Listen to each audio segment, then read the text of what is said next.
Er xotin o'rtasida birodarlar vafo bo'lishligi kerak. Vafo bo'lishligi kerak. Agar erkak kishi men erkakman deb turib, xotinini mensimasa, sen kimsan? Sen hech narsa emassan. Men seni boqayapman, men seni kiydiryapman, sen nolsan deb tursa, bu kishi haqiqiy johil ekan. Chunki bu faqat johil kishidan sodir bo'ladigan so'z va fe'l.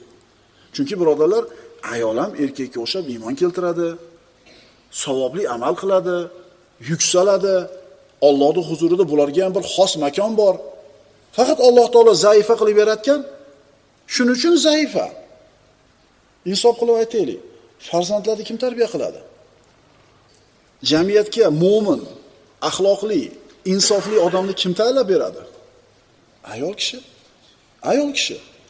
Siz ko'chada yurasiz erkak kishi, bolani kim tarbiya qiladi? Ayol kishi.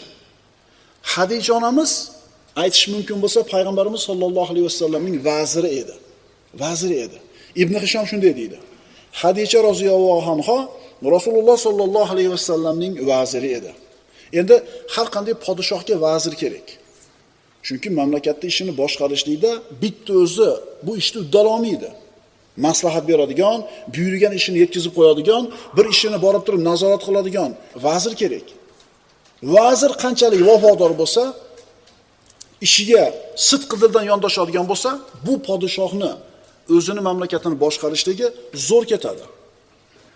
Hadija onamiz tufayli Alloh taolo payg'ambarimizdan juda ko'p mashaqqatlarni ko'tardi.